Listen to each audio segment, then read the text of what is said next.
Hello everyone, welcome to your channel only maths YouTube channel. आपका स्वागत है फिर से आपके अपने channel only maths YouTube channel में। जैसा कि आप जानते हैं कि मैं मेंसुरेशन पढ़ा रहा हूँ इस यूट्यूब में। तो अभी मैं 2 वीडियो पहले बना चुका हूँ, ये तीसरा मेंसुरेशन का वीडियो है।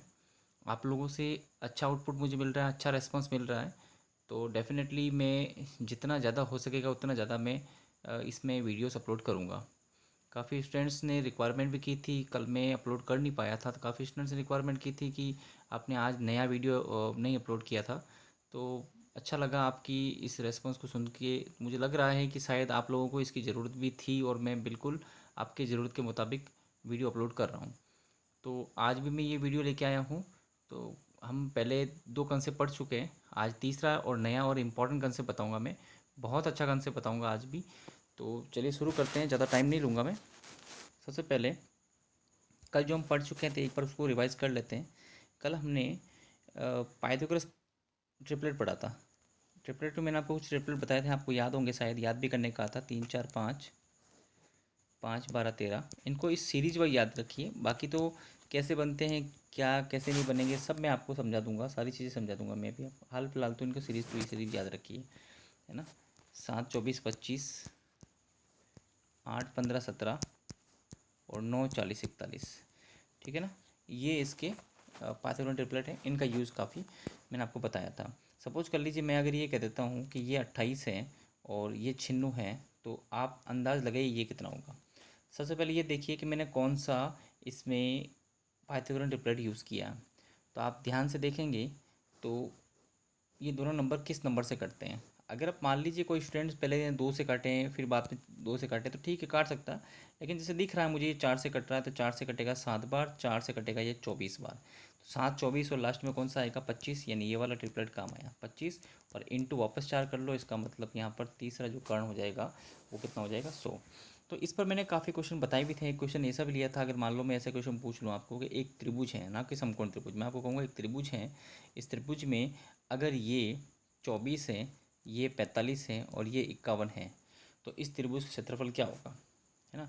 तो आप देखिए अगर इस बेसिक फॉर्मूले से इसे यूज़ करें, हीरो के सूत्र से यूज़ करें, तो बहुत काफ़ी कैलकुलेशन करनी पड़ेगी। आप खुद ट्राई करके देख लेना आराम से। इसमें जितना ज़्यादा बड़ा नंबर होगा उतनी ज़्यादा कैलकुलेशन होगी और ये उतना ज़्यादा टाइम स्पेंड करवाएगा। तो आप बड़े ध्यान से देखिए कि ये भी एक ट्रिपलेट ही है, ये इनका गुणज है। देखिए मैं इनका 3 से गुणा कर रहा हूँ तो 24 बन जाएंगे, इसे 3 से गुणा करूँगा तो 45 बन जाएगा, इसे 3 से गुणा करूँगा तो 51 बन जाएगा। इसका मतलब ये 8 15 17 यानी इसी का एक ट्रिपलेट है। ट्रिपलेट है इसका मतलब ये एक समकोण त्रिभुज है। समकोण त्रिभुज में ये 24 है, ये 45 है और ये 51 है। अब आप जानते हैं समकोण त्रिभुज में 1/2 आधार इंटू ऊंचाई, आधार कितना है 24 और ऊंचाई कितनी है 45। 2 से कैंसिल हो गए 12 बार, 12 इंटू 45 सॉल्व कर लेंगे तो आंसर आ जाएगा 8 चौक 48, 5 यानी 540 सेंटीमीटर स्क्वायर। कितना आसान तरीके से आंसर आया। अगर थोड़ी अच्छी सी प्रैक्टिस करो तो मेरे हिसाब से इससे पेन पेपर की यूज़ भी नहीं, बिना पेन पेपर यूज़ के भी आप आराम से सॉल्व कर सकते हो। तो ये कल मैंने आपको पाइथागोरस ट्रिपलेट के बारे में यूज़ बताया था, आज थोड़ा सा इसका एक क्वेश्चन भी ले लिया मैंने। ठीक है, अगर कोई भी क्वेरी होती है आप लोग कमेंट बॉक्स में टाइप करते जा करो। मुझे पता है आप लोग अच्छा रिस्पॉन्स देते हो, आपको अच्छा लगता है वीडियो तो आप लाइक भी करते हो और अच्छा कमेंट भी करते हो। मैं मानता हूँ वो कमेंट तो आपको करना भी चाहिए, लेकिन वो बस हमारी अप्रिसिएशन अगर आप करोगे तो हम थोड़ा सा क्या है कि बस उसे अच्छे से वीडियो डालने की कोशिश करेंगे। बाकी उससे ज़्यादा ज़रूरी है, अगर आपको कोई क्वेरी हो, अगर आपको समझ में नहीं आया हो, तो आप डेफिनेटली कमेंट बॉक्स में टाइप कीजिए। अगर ये चीज़ मुझे समझ में नहीं आई या कोई क्वेश्चन ऐसा हो जो आपको परेशान कर रहा हो, तो आप मुझे कमेंट बॉक्स में टाइप कर दीजिए या मुझे ईमेल कर लीजिए। ठीक है, तो चलिए आज शुरू करते हैं। अच्छा, इससे पहले 1 2 क्वेश्चन और ले लिए मैंने, वो भी देख लीजिए। इस टाइप के क्वेश्चन, एक त्रिभुज है जिसकी भुजाएं 15 20 और 25 हैं। तो फिर वो देखिए 15 20 25, इसका मतलब देखो 5 से कैंसिल होगा ये 3 बार, 5 से कैंसिल होगा 4 बार और 5 से कैंसिल होगा 5 बार। इसका मतलब 3 4 5 बन रहा है, 3 4 5 मतलब पाइथागोरस ट्रिपलेट। इसका मतलब ये एक समकोण त्रिभुज है। 15 20 और 25 जो सबसे बड़ी भुजा होगी वो कर्ण होगी। अब बस इसका क्षेत्रफल 1/2 आधार इंटू ऊंचाई, आधार 15 और 20 हल करेंगे तो कितना आ जाएगा 150 सेंटीमीटर स्क्वायर। कितना आसान तरीके से आंसर आया। ठीक है, फिर उसके बाद 3 4 5, एक सवाल और ये भी देख लीजिए। 3 4 5 आ रहा है, इसका मतलब ये भी समकोण त्रिभुज है। इस त्रिभुज के क्षेत्रफल 216। अब देखो बार बार 3 4 5 ये मैं अपनी तरफ से नहीं ले रहा हूँ, ये पिछले सालों में ही क्वेश्चन आ रखे हैं। इस साल पे आने की उम्मीद काफ़ी इनकी, इसलिए ना तो ये समझिए कि मैं ये 3 4 5 वाले क्वेश्चन ही क्यों ले रहा हूँ। ये तो पिछले सालों का क्वेश्चन है, मैंने अपने अपने हिसाब से बनाया थोड़ी है, स्क्रीन शॉट ले रखा है। ठीक है, तो 3 4 5 त्रिभुज क्षेत्रफल 216 था। आप बताइए 3 4 5 के हिसाब से, अगर 3 4 5 ही मैं भुजा मान लेता हूँ तो आपके हिसाब से क्षेत्रफल कितना होगा? तो 1/2 आधार इंटू ऊंचाई, आधार 3 है, ऊंचाई 4 है, तो 2 दूनी 4, 3 दूनी 6। और उसके बाद जो भी मान लो, सपोज करो मैं यहाँ एक्स और यहाँ एक्स और यहाँ एक्स मान रहा हूँ, तो ये एक्स स्क्वायर हो जाएगा, यानी 6x² का जो मान होगा वो 216 हो जाएगा। तो 6 से कट जाएगा 36 बार, एक्स स्क्वायर का मान 36 है, एक्स का मान 36 का वर्गमूल यानी 6 हो जाएगा। तो फैक्टर से आ जाएगा। आपसे पूछा परिमाप कितना होगा, आपके हिसाब से पहला परिमाप कितना आ रहा था? देखो सबको जोड़ेंगे तो 4 3 7 5 12x आ रहा था। 12x, एक्स का मान कितना है? 6, तो 12×6 = 72। कितना आसान तरीके से उत्तर आया। ठीक है, अब ये एक्स स्क्वायर यूज ना लेना चाहो तो आपकी मर्जी है, बाकी आप थोड़ा ध्यान रखिए, यहाँ पे 6 जो आएगा वो आपका क्षेत्रफल आएगा। तो 6 हमेशा क्षेत्रफल वर्ग की इकाई में होता है, इसलिए जो नंबर 6 से आप 6 को 216 के बराबर फैक्टर निकालना चाहते हो, 6 को 216 के बराबर फैक्टर निकालना चाहते हो, मान लो सपोज कर लो 6 बराबर 216 करना चाहते हो, तो याद रखिए ये क्षेत्रफल है, एरिया है, और एरिया की इकाई सेंटीमीटर स्क्वायर होती है। इसका मतलब यहाँ पर ये 6 जो फैक्टर आएगा, एक की वैल्यू 36 आएगी, वो वास्तव में एक की वैल्यू 36 नहीं है, वो एक का वैल्यू 36 का वर्गमूल यानी 6 होगी, क्योंकि ये स्क्वायर की वैल्यू है। उसके बाद फैक्टर 6 आ चुका है। आपके हिसाब से 3 4 5 के हिसाब से जो परिमाप होगा वो 12 है, 12 इंटू फैक्टर 6 कर लो, कितना हो गया? 72। तो इस तरह से भी आंसर निकाल सकते हो। चलिए आज की तरफ पढ़ते हैं, आयत का क्षेत्रफल और परिमाप। देखो ये सारे क्षेत्रफल मिक्स थे, जो पेज पढ़ाया था मैंने सब मिक्स था, पाइथागोरस प्लेट का यूज बताना था। अब मैं स्पेशली फोकस करूंगा आयत पर। तो आयत का क्षेत्रफल और परिमाप पर कैसे क्वेश्चन आते हैं, जैसे ये क्वेश्चन देखिए, एक आयत का परिमाप 28 सेंटीमीटर, उसकी लंबाई 9 सेंटीमीटर हो तो उसकी चौड़ाई क्या होगी? आप देखिए इस क्वेश्चन को बेसिक वे में कैसे करते हैं। सबसे पहले इस क्वेश्चन को बेसिक वे में कैसे करते हैं, सबसे लास्ट वाला पेज ले लेता हूँ मैं। इसमें ये बात बोली गई थी कि, चलो इसी में बता देता हूँ, आयत का परिमाप 28 सेंटीमीटर है। ठीक है, तो स्टूडेंट्स क्या करते हैं, 2 कोष्टक लंबाई प्लस चौड़ाई बराबर 28 लिखते हैं। उसके बाद लंबाई दे रखी है 9, फिर यहाँ वैल्यू रखते हैं, तो 9 + b बराबर 28। उसके बाद 2 को इधर ले जाते हैं 14, उसके बाद 9 + b बराबर 14, तो b बराबर 14 - 9। मेरे हिसाब से ये तरीका बिल्कुल गलत है, ये तरीका बिल्कुल यूज़ करने की कोशिश मत कीजिए आप। आपको क्या करना है, हमेशा कंसेप्ट को यूज़ करने की कोशिश करो। मैंने फर्स्ट वीडियो में बताया था आयत का परिमाप, और आप खुद जानते हैं आयत का परिमाप, इसका मतलब आयत का परिमाप का मतलब होता है इन दोनों की योग का डबल, यानी ये जो 28 हैं वो इन दोनों के योग का डबल है। यानी अगर डबल 28 हैं तो आप बताइए मुझे इसका आधा कितना होगा? 14, और 14 इन दोनों का योग ही आएगा। 14 इन दोनों का योग है, जिसमें से ये 9 सेंटीमीटर है। आप बताइए मुझे 9 सेंटीमीटर में मैं क्या नंबर जोड़ूं ताकि ये नंबर 14 बन जाए? इसका मतलब यहाँ पे कितना आना चाहिए? 5। यही इसका आंसर है। वो आप बिल्कुल बेसिक से बात को समझने की कोशिश कीजिए। मैंने ज़्यादा रिटर्न वर्क नहीं किया, मैंने आपको समझाने के लिए ज़्यादा कैलकुलेशंस नहीं की, ना मैंने आपको समझाने के लिए ज़्यादा पेन चलाया। बस केवल आपको समझाने के लिए डायग्राम बना के मैं आपको समझाना चाह रहा हूँ कि 28 सेंटीमीटर जो परिमाप है वो हमेशा लंबाई और चौड़ाई के योग का डबल होता है, एज ए फॉर्मूला है ना। फॉर्मूले के अनुसार 2 कोष्टक लंबाई प्लस चौड़ाई बराबर 28 है। इसका मतलब जो 28 है वो डबल है लंबाई प्लस चौड़ाई के योग का, है ना। परिमाप जो होता है वो 2 कोष्टक लंबाई प्लस चौड़ाई होता है। इसका मतलब हम इसे कंसेप्ट समझेंगे, बेसिक से समझेंगे कि लंबाई प्लस चौड़ाई के डबल का मान जो होता है वो परिमाप होता है। तो जब 28 डबल है तो इसका मतलब सिंगल क्या होगा, मतलब आधा क्या होगा? 14। 14 क्या होगा? लंबाई और चौड़ाई का योग ही होगा। इसका मतलब लंबाई अगर 9 है तो 9 में क्या नंबर जोड़ूं ताकि 14 बन जाए? 5 सेंटीमीटर। फर्स्ट लेसन में, फर्स्ट वीडियो में मैंने आपको समझाया था। सेकंड वीडियो में कुछ क्वेश्चन लेके आए हैं, उस पर बहुत अच्छे अच्छे क्वेश्चन है, बहुत बढ़िया बढ़िया क्वेश्चन है, देखना। ठीक है, अगले सवाल की तरफ सेम इस टाइप का सवाल है कि परिमाप 44 सेंटीमीटर है। आप अंदाज लगाते जाओ, मैं धीरे धीरे चीज़ को समझा रहा हूँ ताकि आप अपनी कैलकुलेशंस करते जाओ कि 44 सेंटीमीटर है, ठीक है, जिसमें से चौड़ाई 5 सेंटीमीटर है। मेरे हिसाब से काफ़ी स्टूडेंट ने आंसर निकाल भी दिया होगा, उम्मीद करता हूँ निकाल दिया होगा कि 44 ये है तो आधा क्या होगा? 22। 22 किसका मान है? दोनों के योग, लंबाई और चौड़ाई का योग, यानी 5 में क्या नंबर में जोड़ूं ताकि 22 बन जाए? तो आपका आंसर होगा 17 सेंटीमीटर। हुआ आंसर बिल्कुल सही। ठीक है, आप लोग कहोगे सर यहाँ पे 44 जगह 45 होते क्या होता है? तो भी कोई बात नहीं, 44 45 का था 22.5 हो जाता, यहाँ पे 5, यहाँ पे 17.5 आ जाता, उससे फ़र्क पड़ने वाला नहीं है। आप कोई चीज़ को लर्न करना चाहते हो, सीखना चाहते हो, तो हमेशा ईजी क्वेश्चन से सीखा करो। इजी क्वेश्चन से सीखने के बाद उस पर प्रैक्टिस, इजी क्वेश्चन पे क्या करो, उसके बाद धीरे धीरे मीडियम लेवल के क्वेश्चन, उसके बाद हार्ड, उसके बाद टफ क्वेश्चन पर आराम से जा सकते हो। ठीक है, अगले क्वेश्चन की तरफ बढ़ते हैं। ये थोड़ा अलग टाइप का, 32 सेंटीमीटर। आप यहाँ तक हल करके बताओ मुझे, ये 32 सेंटीमीटर है, इसका मतलब तुरंत आपके दिमाग में परिमाप 32, इसका मतलब आधा कितना हुआ, 16। 16 क्या होगा बताइए, लंबाई और चौड़ाई का योग। तो लंबाई 7 है, तो आप बताइए चौड़ाई कितनी होगी। तो 7 में क्या जोड़ेंगे, 9 जोड़ेंगे। 7 में क्या जोड़ेंगे, 9। अब ये देखो, ये चीज़ आप दिमाग ज़्यादा मत तोड़िए, लंबाई ज़्यादा होती है चौड़ाई कम होती है, ऐसा दिमाग में ज़्यादा रखने की आवश्यकता नहीं है आपको, मैं केवल आपको कंसेप्ट समझाने की कोशिश कर रहा हूँ। तो क्षेत्रफल क्या होगा, 7 × 9 गुणा, क्षेत्रफल गुणा ही तो होता है, तो इसका मतलब 7×63 सेंटीमीटर स्क्वायर। देखो कितना आसान तरीके से उत्तर आया। अभी धीरे धीरे मैं सारी चीज़ें लूँगा, ठीक है। अभी आगे कुछ क्वेश्चन और देखते हैं। ये क्वेश्चन देखो, रिसेंटली पिछले सालों में आ रखा है, बहुत बढ़िया क्वेश्चन है। इस क्वेश्चन के लिए भी काफ़ी स्टूडेंट बहुत दो चरिय समीकरण, पता नहीं क्या क्या चीज़ें बना बना के करते हैं। अगर ये चीज़ें आप किसी कमज़ोर स्टूडेंट को भी समझाओगे तो वो स्टूडेंट्स डेफिनेटली गणित से फ्रस्ट्रेट ही होगा। ये चीज़ें गणित से दूर भगाने के तरीके हैं, तो इसलिए वो तरीका यूज़ मत करो, बिल्कुल बेसिक कंसेप्ट यूज़ किए, बड़े आसान तरीके से आंसर दे सकते हो, बहुत आसान तरीके से आंसर दे सकते हो। ठीक है, तो थोड़ा मैं इसको इजी लेवल से कुछ प्रैक्टिकल उदाहरण लेके भी समझाऊंगा, आपको समझ में आ जाएगा। परिमाप 90 मीटर दे रखा है, ठीक है, तो फिर वही बात आ कि 90 मीटर परिमाप है, इसका मतलब आधा 45 दोनों का योग होगा। ठीक है, अब यहाँ पे लंबाई और चौड़ाई का मान नहीं दिया हुआ, यहाँ पर कहा गया है लंबाई और चौड़ाई में अंतर 5 मीटर है। इसका मतलब लंबाई और में से चौड़ाई अगर घटाएंगे तो 5 आंसर आना चाहिए, है ना। समीकरण बनाने की आवश्यकता नहीं, मैं केवल समझाने की बात कर रहा हूँ।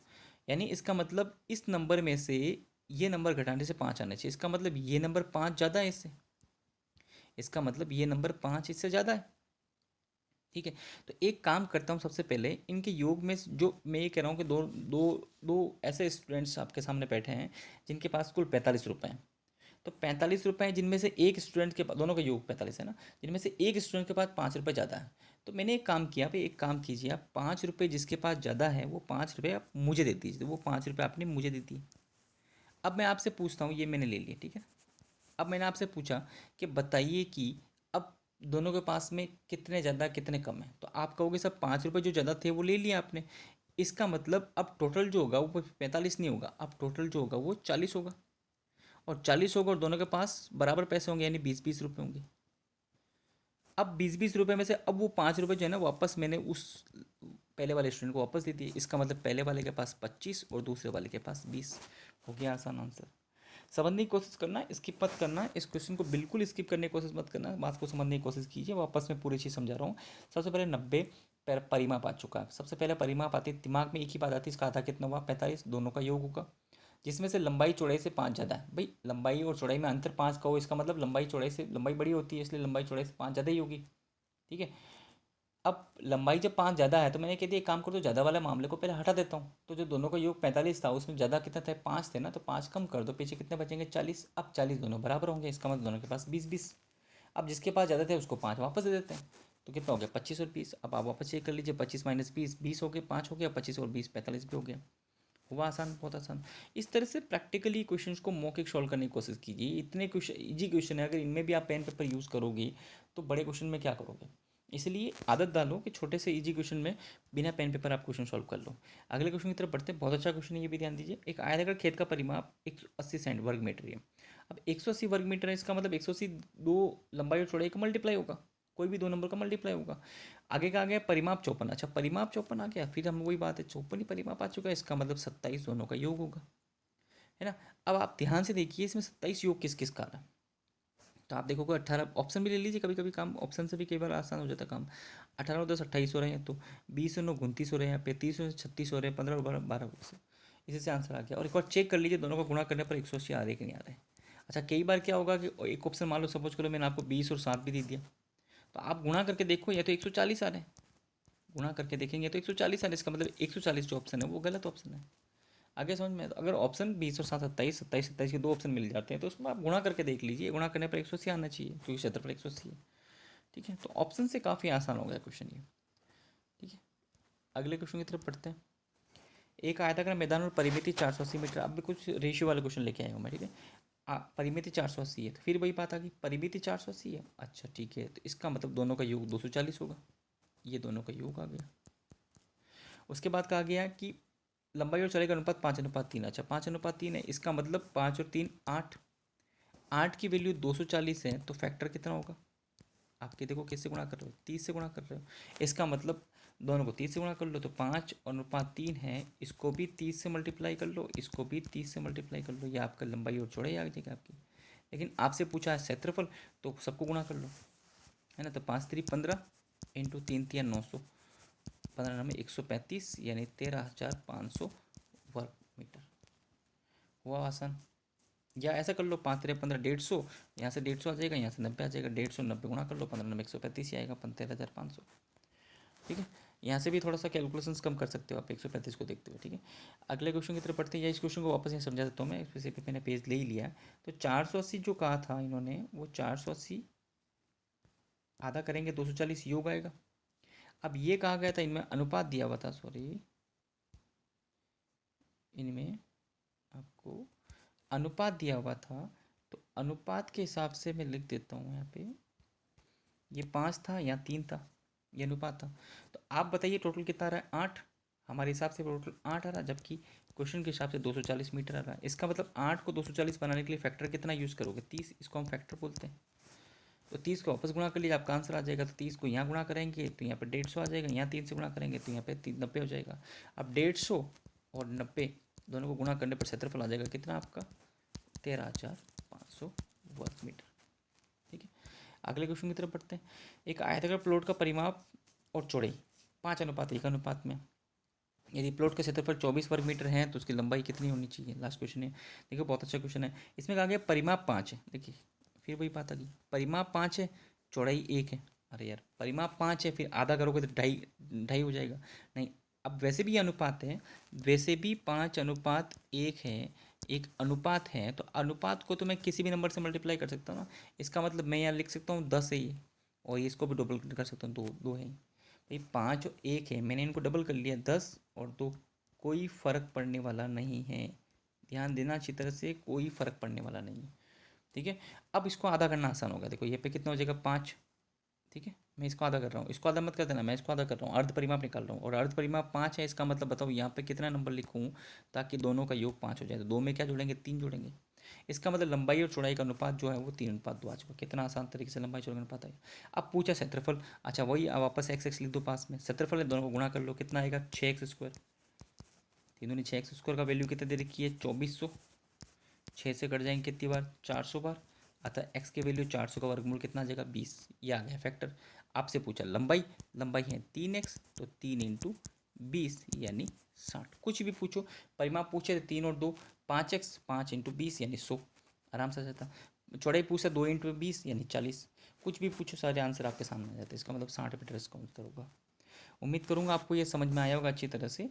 बिल्कुल सिंपल सी काम था भाई, 5 और 1 ले लेता, अगर मैं मान लो 5 का था 2.5 और 1, 2.5 और 1, 2.5 और 1 और 2.5 और 1, एक में क्या जोड़े? 2.5 बन जाए तो 1.5, 1.5 और 1, 1.5 और 1 लेके करोगे तो भी आंसर आ जाता है। लेकिन बहुत पॉइंटों में कैलकुलेशन में फंसना पड़ता है। भले आप करके देख लीजिए, आपके आंसर आएंगे, कन्फर्म आएंगे, लेकिन कैलकुलेशन में फालतू में फंसना पड़ता है। तो मैंने आज जो क्वेश्चन लिए वो आयत के परिमाप पर ज़्यादा क्वेश्चन लिए, क्षेत्रफल और परिमाप पर क्वेश्चन लिए। इस टाइप के क्वेश्चन भी मुझे किसी स्टूडेंट ने ये भेजे थे कि सर ये प्रॉब्लम बहुत ज़्यादा आती है इन क्वेश्चंस के अंदर, हमें मतलब यानी सारी चीज़ों को मानना पड़ता है, और एक्स वगैरह सब मेथड से हमने जो बुक में मेथड देखते हैं तो वो हमें समझ में भी नहीं आते हैं। तो अच्छा भेजा उन्होंने, बहुत अच्छे क्वेश्चन भेजे इन स्टूडेंट्स ने। आपके पास भी ऐसे कोई क्वेश्चन हो जो आपको परेशान करते हो, आपको उसकी ईजीएस्ट मेथड अप्रोच पता नहीं चल पा रही है, तो आप डेफिनेटली मुझे ईमेल कर सकते हैं, या कमेंट बॉक्स में आप अपना ईमेल एड्रेस टाइप कर दीजिए, मैं अपने ईमेल से मैसेज कर दूंगा, आप आराम से क्वेश्चन भेज सकते हैं। चाहे पीडीएफ हो, चाहे कहीं से भी क्वेश्चन हो, चाहे फोटो कैप्चरिंग हो, चाहे हाथ से लिखा हो, कुछ भी भेज दीजिए, डेफिनेटली मैं अच्छा वीडियो बनाकर उस पर डाल दूंगा। ठीक है भाई, मेरा मेरा कहने का मतलब यही है कि आप इन टाइप के क्वेश्चंस को, मैंने बहुत इजी लेवल के क्वेश्चन लिए, मेरे हिसाब से इजी लेवल क्वेश्चन लिए, और जो स्टूडेंट्स मैथमेटिक्स से हैं उनके लिए तो ये बहुत इजी है। लेकिन मेरी यकीन मानिए, मेरा यकीन मानिए आप, कि वो स्टूडेंट जो मैथमेटिक्स से हैं, वो स्टूडेंट्स भी इन चीज़ों को एक्स से हैंडल करने की कोशिश करते हैं। भाई आप जहाँ तक हो सके, आप मैथमेटिक्स स्टूडेंट्स हो तो आपको तो बिल्कुल पेन पेपर टच नहीं करना चाहिए, और बिना पेन पेपर आपको आपको पटवार का पेपर सॉल्व करना, आपको पटवार का आधा पेपर तो मैथ्स का बिना पेन पेपर के ही सॉल्व करना, ये आपका चैलेंज है। तो वो चैलेंज तब पूरा हो पाएगा जब आप ये वाले क्वेश्चंस बहुत आसान तरीके से कम से कम टाइम में सॉल्व करने की कोशिश करोगे, वो भी बिना पेन पेपर। तो कमज़ोर स्टूडेंट जब इन चीज़ों को हैंडल कर सकता है तो आप लोग तो कर ही सकते हो ना। तो इसलिए आप इन चीज़ों को स्किप मत करना कि चलिए सर हमें बहुत नॉर्मल से क्वेश्चन है, ये तो हमें आते हैं। देखो ये चीज़ें तो आपको सीखनी पड़ेगी। जब ये चीज़ें सीखोगे तभी आपको आगे की चीज़ें समझ में आएगी। क्योंकि मेरी जो आदत है मैंने ये चीज़ सिखाई तो डेफ़िनेटली ये अगले वीडियो में काम आएगी, फिर वो अगले वीडियो में काम आएगी, फिर वो अगले वीडियो में काम आएगी। इसलिए आप हर चीज़ को एडॉप्ट करो, अच्छे से प्रैक्टिस करो, क्वेश्चन सॉल्व कीजिए और आप मुझे अगर कोई क्वेरी हो तो डेफ़िनेटली पूछिए। ठीक है? तो उम्मीद करूँगा आपको समझ में आया होगा। प्लीज़ मेरे चैनल को आप लाइक शेयर कीजिए और सब्सक्राइब करना ना भूलिए। जितना ज़्यादा हो सके उसे शेयर भी करो, लाइक भी करो और कोई भी क्वेरी हो तो कमेंट कीजिए। Thank you very much.